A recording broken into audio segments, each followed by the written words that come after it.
त्रिदलं त्रिगुणाकारं त्रिनेत्रं च त्रिधायुधं त्रिजन्म पापसंहारम् एकबिल्वं शिवार्पणम् त्रिशाकै बिल्वपत्रैश्च अच्छिदै कोमलै शुभै तव पूजां करिष्यामि एकबिल्वं शिवार्पणम् कोटिकन्या महादानं तिलपर्वतकोटयः काञ्चनं क्षीरदानेन एकबिल्वं शिवार्पणम् काशीक्षेत्रनिवासं च कालभैरवदर्शनं प्रयागे माधवं दृष्ट्वा एकबिल्वं शिवार्पणम् इन्दुवारे व्रतं स्थित्वा निराहारो महेश्वरः नक्तं हौष्यामि देवेश एकबिल्वं शिवार्पणम् रामलिङ्गप्रतिष्ठा च वैवाहिककृतं तथा तटाकानि च सन्धानम् एकबिल्वं शिवार्पणम् अखण्डबिल्वपत्रं च आयुधं शिवपूजनं कृतं नाम सहस्रेण एकबिल्वं शिवार्पणम् उमया सह देवेश नन्दिवाहनमेव च भस्मलेपन सर्वाङ्गम् एकबिल्वं शिवार्पणम् सालग्रामेण विप्राणां तटाकं दशकूपयो यज्ञकोटिसहस्रश्च एकबिल्वं शिवार्पणम् दन्तिकोटिसहस्रेषु अश्वमेधशतक्रतौ कोटिकन्या महादानम् एकबिल्वं शिवार्पणम्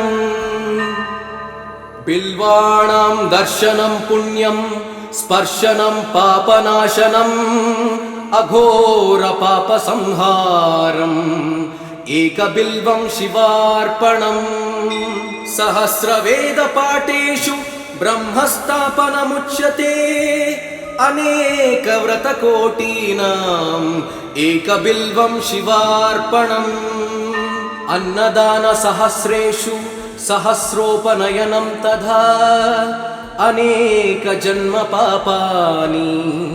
एकबिल्वं शिवार्पणम् बिल्वाष्टकमिदं पुण्यं यः पठेत् शिवसन्निधौ शिवलोकमवाप्नोति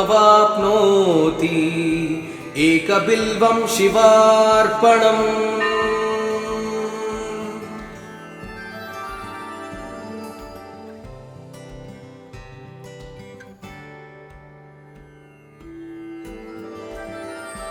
त्रिदलं त्रिगुणाकारं त्रिनेत्रं च त्रिधायुधं त्रिजन्म पापसंहारम्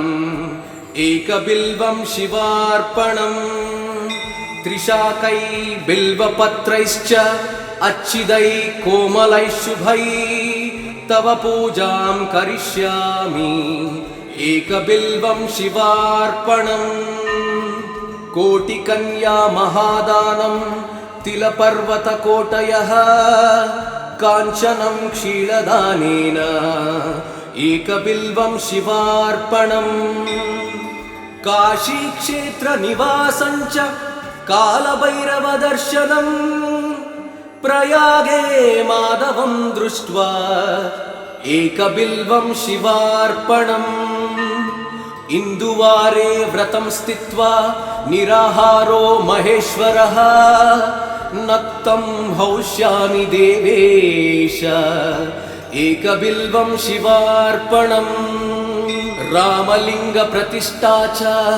वैवाहिककृतं तथा तटाकानि च सन्धानम् एकबिल्वं शिवार्पणम् अखण्डबिल्वपत्रं च आयुधं शिवपूजनं कृतं नाम सहस्रेण एकबिल्वं शिवार्पणम् उमया सह देवेश नन्दिवाहनमेव च भस्मलेपन सर्वाङ्गम् एकबिल्वं शिवार्पणम् सालग्रामेण विप्राणां तटाकं दशकूपयो यज्ञकोटिसहस्रश्च एकबिल्वं शिवार्पणम् दन्तिकोटिसहस्रेषु अश्वमेधशतक्रतौ कोटिकन्या महादानम् एकबिल्वं शिवार्पणम् बिल्वाणां दर्शनं पुण्यं स्पर्शनं पापनाशनम् अघोरपापसंहारम् एकबिल्वं शिवार्पणम् सहस्रवेदपाठेषु ब्रह्मस्थापनमुच्यते अनेकव्रतकोटीनाम् एकबिल्वं शिवार्पणम् अन्नदानसहस्रेषु सहस्रोपनयनं तथा अनेकजन्मपापानि एकबिल्वं शिवार्पणम् बिल्वाष्टकमिदं पुण्यं यः पठेत् शिवसन्निधौ शिवलोकमवाप्नोति एकबिल्वं शिवार्पणम्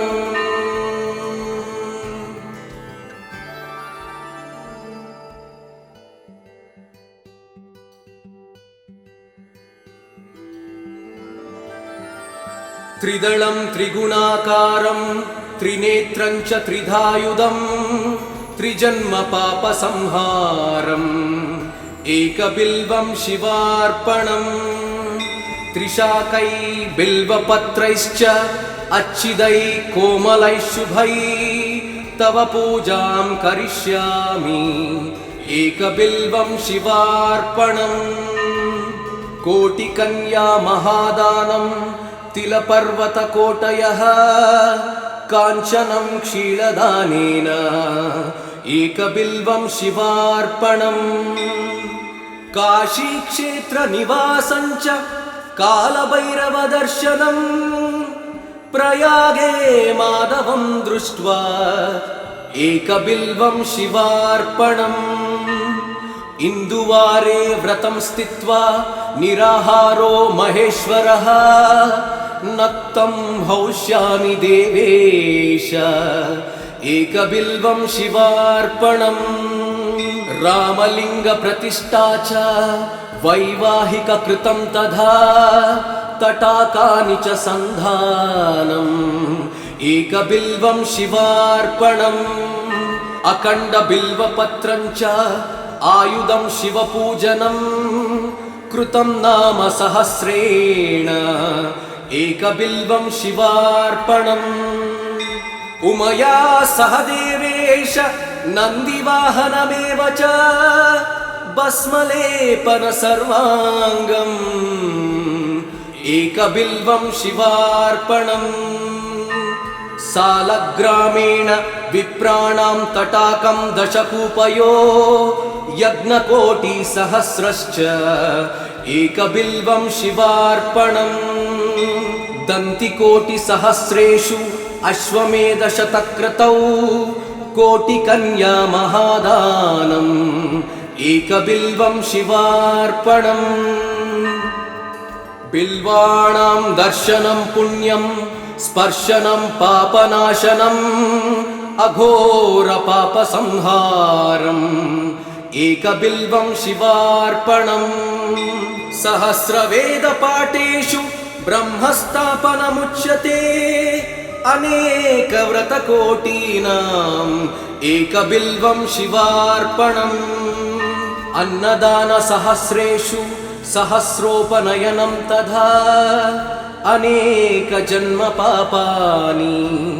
एकबिल्वं शिवार्पणम्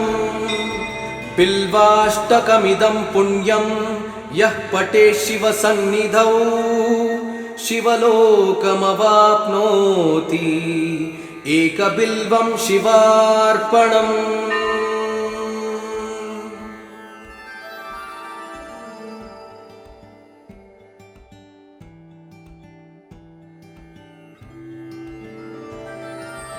त्रिदलं त्रिगुणाकारं त्रिनेत्रं च त्रिधायुधं त्रिजन्मपापसंहारम्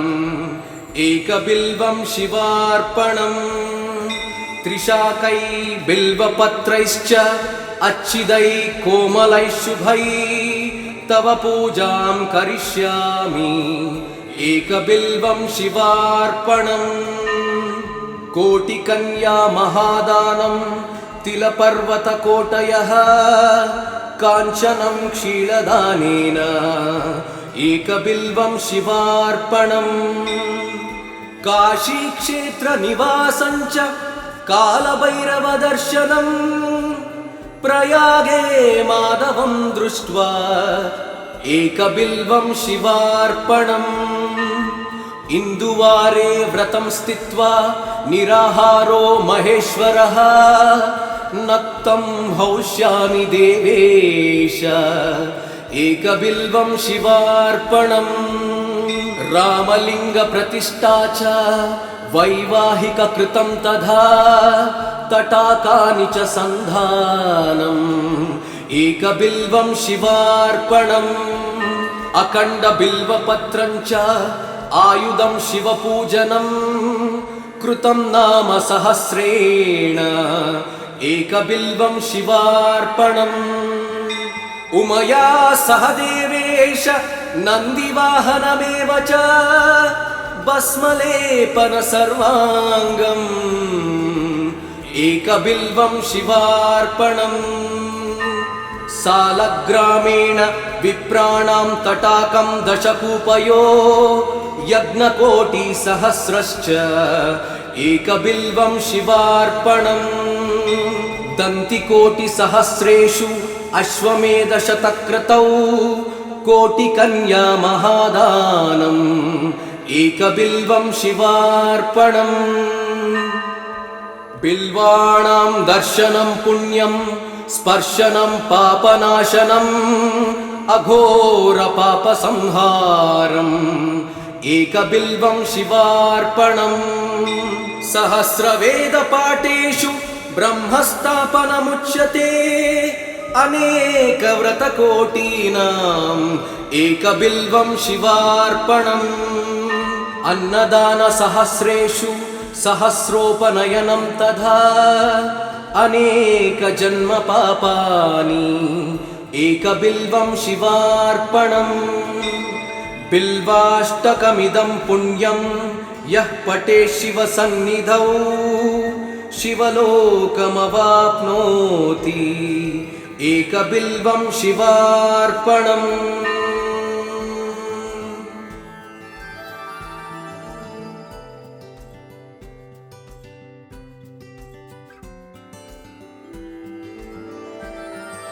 त्रिदलं त्रिगुणाकारं त्रिनेत्रं च त्रिधायुधं त्रिजन्मपापसंहारम् एकबिल्वं शिवार्पणम्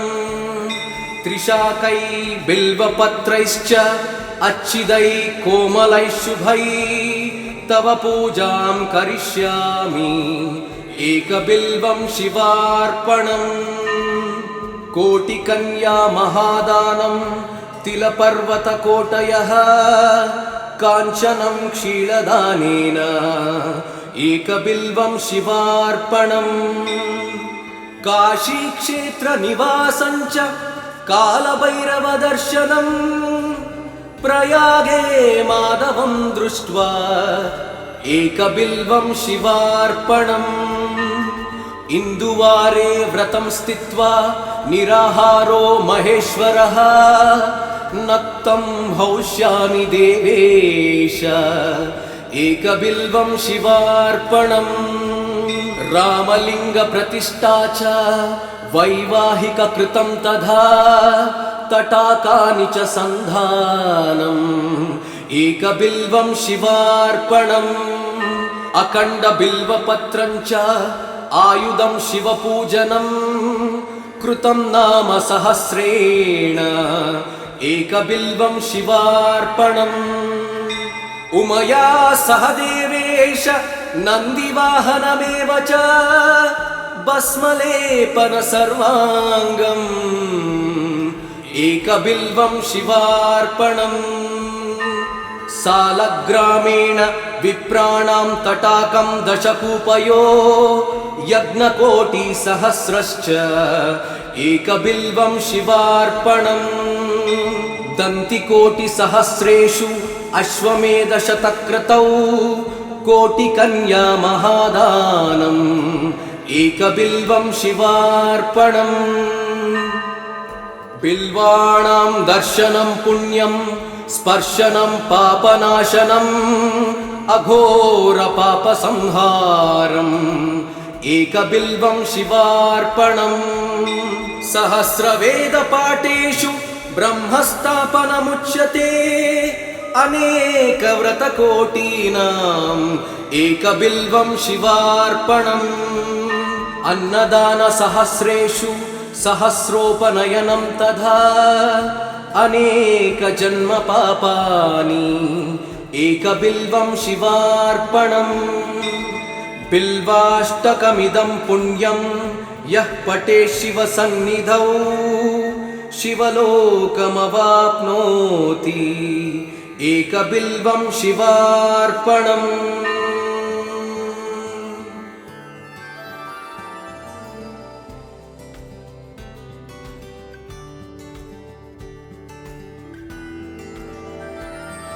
त्रिदलं त्रिगुणाकारं त्रिनेत्रं च त्रिधायुधं त्रिजन्मपापसंहारम् एकबिल्वं शिवार्पणम् त्रिशाकै बिल्वपत्रैश्च अच्छिदै कोमलैः शुभै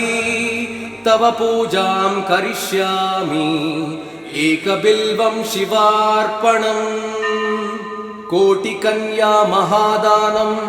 तिलपर्वतकोटयः काञ्चनं क्षीरदानेन एकबिल्वं शिवार्पणम् काशीक्षेत्रनिवासं च कालभैरवदर्शनम् प्रयागे माधवं दृष्ट्वा एकबिल्वं शिवार्पणम् इन्दुवारे व्रतं स्थित्वा निराहारो महेश्वरः नक्तं हौष्यामि देवेश एकबिल्वं शिवार्पणम्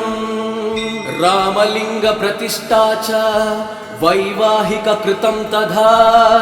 तटाकानि च सन्धानम् एकबिल्वं शिवार्पणम् अखण्डबिल्वपत्रं च आयुधं शिवपूजनं कृतं नाम सहस्रेण एकबिल्वं शिवार्पणम् उमया सह देवेश नन्दिवाहनमेव च भस्मलेपन सर्वाङ्गम् एकबिल्वं शिवार्पणम् सालग्रामेण विप्राणां तटाकं दशकूपयो यज्ञकोटिसहस्रश्च एकबिल्वं शिवार्पणम् दन्तिकोटिसहस्रेषु अश्वमेधशतक्रतौ कोटिकन्या महादानम् एकबिल्वं शिवार्पणम् बिल्वाणां दर्शनं पुण्यं स्पर्शनं पापनाशनम् अघोरपापसंहारम् एकबिल्वं शिवार्पणम् सहस्रवेदपाठेषु ब्रह्मस्थापनमुच्यते अनेकव्रतकोटीनाम् एकबिल्वं शिवार्पणम् अन्नदानसहस्रेषु सहस्रोपनयनं तथा अनेकजन्मपापानि एकबिल्वं शिवार्पणम् बिल्वाष्टकमिदं पुण्यं यः पठेत् शिवसन्निधौ शिवलोकमवाप्नोति एकबिल्वं शिवार्पणम्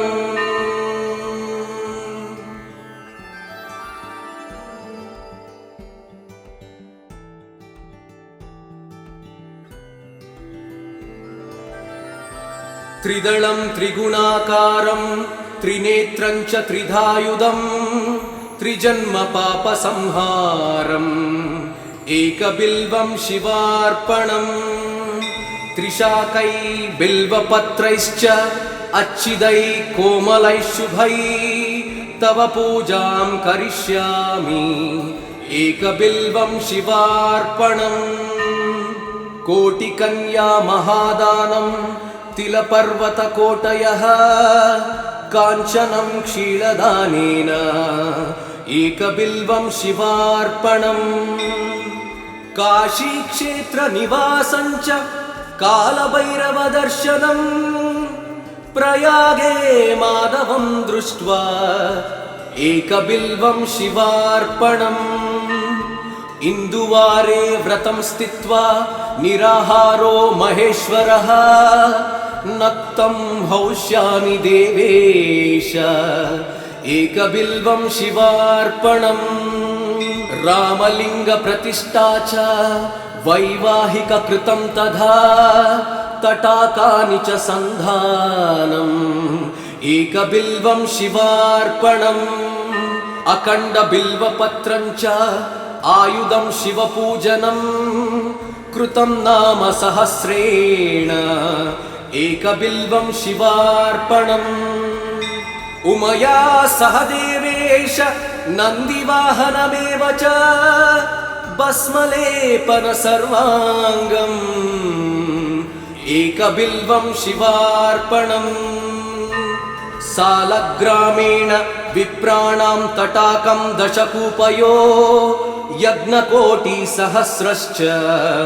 एकबिल्वं शिवार्पणम् दन्तिकोटिसहस्रेषु अश्वमेधशतक्रतौ कोटिकन्या महादानम् एकबिल्वं शिवार्पणम् बिल्वाणां दर्शनं पुण्यं स्पर्शनं पापनाशनम् अघोरपापसंहारम् एकबिल्वं शिवार्पणम् सहस्रवेदपाठेषु ब्रह्मस्थापनमुच्यते अनेकव्रतकोटीनाम् एकबिल्वं शिवार्पणम् अन्नदानसहस्रेषु सहस्रोपनयनं तथा अनेकजन्मपापानि एकबिल्वं शिवार्पणम् बिल्वाष्टकमिदं पुण्यं यः पठेत् शिवसन्निधौ शिवलोकमवाप्नोति एकबिल्वं शिवार्पणम्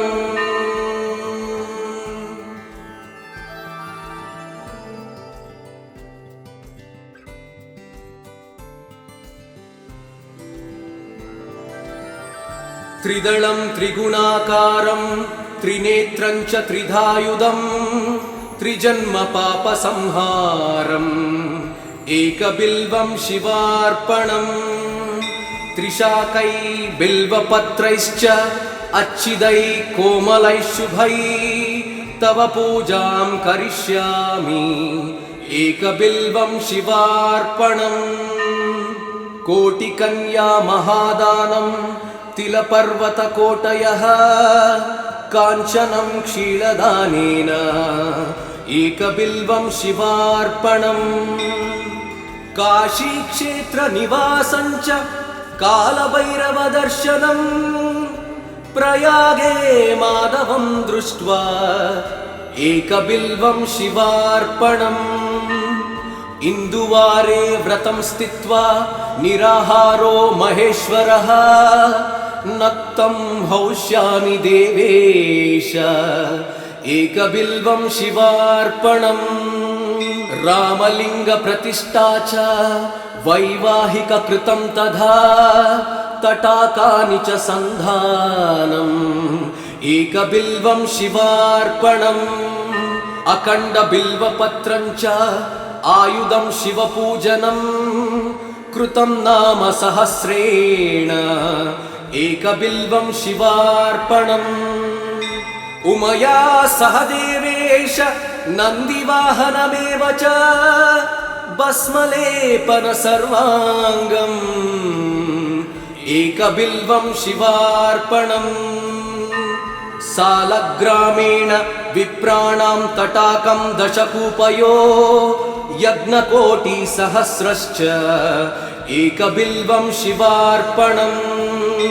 दन्तिकोटिसहस्रेषु अश्वमेधशतक्रतौ कोटिकन्या महादानम् एकबिल्वं शिवार्पणम् बिल्वाणां दर्शनं पुण्यं स्पर्शनं पापनाशनम् अघोरपापसंहारम् एकबिल्वं शिवार्पणम् सहस्रवेदपाठेषु ब्रह्मस्थापनमुच्यते अनेकव्रतकोटीनाम् एकबिल्वं शिवार्पणम् अन्नदानसहस्रेषु सहस्रोपनयनं तथा अनेकजन्मपापानि एकबिल्वं शिवार्पणम् बिल्वाष्टकमिदं पुण्यं यः पठेत् शिवसन्निधौ शिवलोकमवाप्नोति एकबिल्वं शिवार्पणम्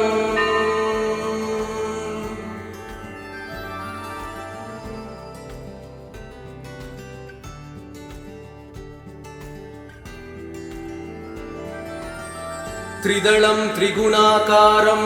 त्रिनेत्रं च त्रिधायुधं त्रिजन्मपापसंहारम् एकबिल्वं शिवार्पणम् त्रिशाकै बिल्वपत्रैश्च अच्छिदै कोमलै शुभै तव पूजां करिष्यामि एकबिल्वं शिवार्पणम् कोटिकन्या महादानं तिलपर्वतकोटयः काञ्चनं क्षीरदानेन एकबिल्वं शिवार्पणम्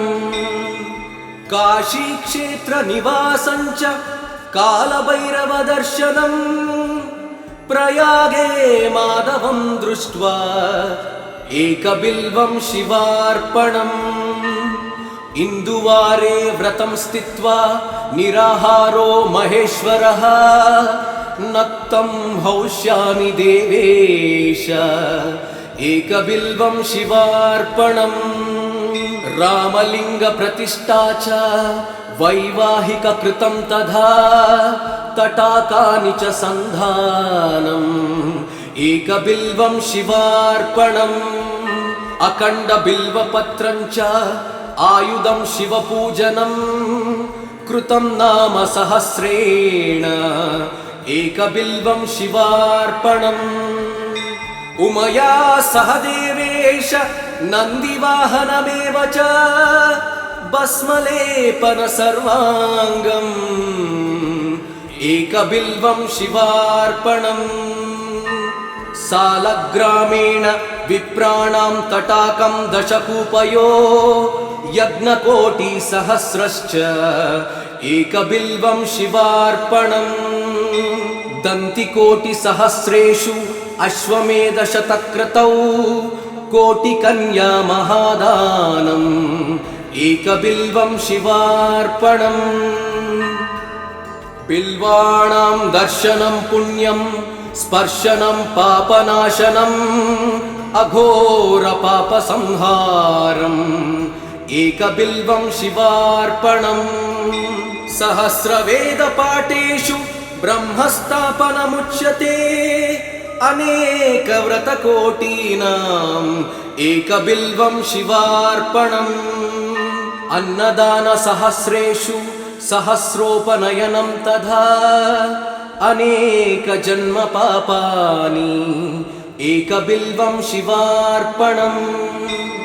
बिल्वाष्टकमिदं पुण्यं यः पठेत् शिवसन्निधौ शिवलोकमवाप्नोति एकबिल्वं शिवार्पणम्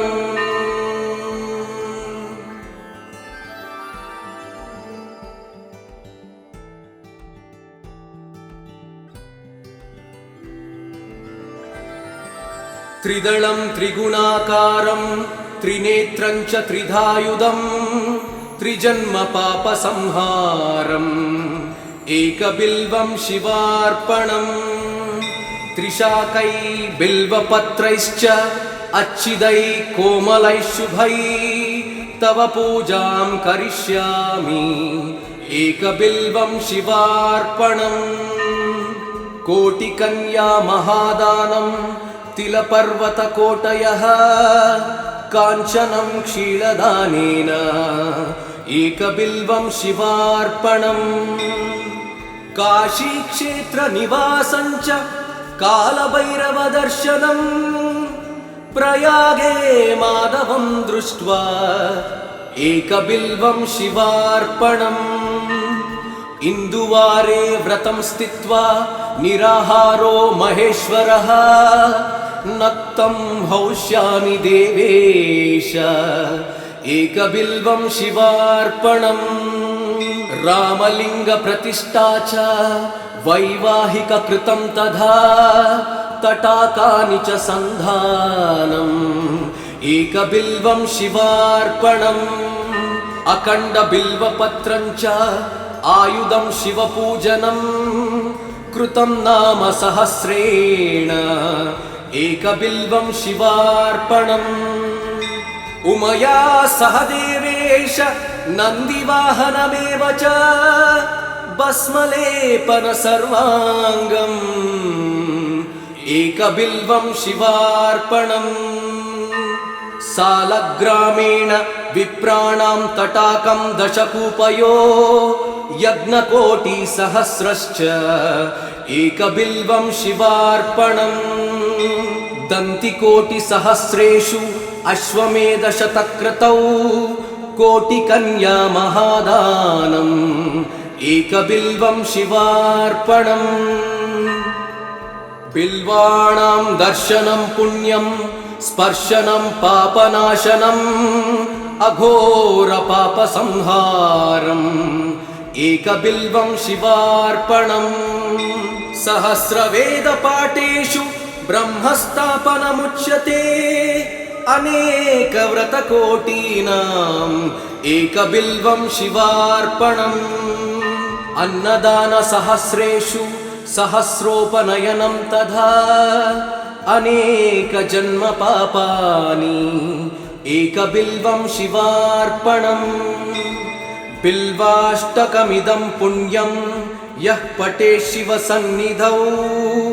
शिवलोकमवाप्नोति एकबिल्वं शिवार्पणम्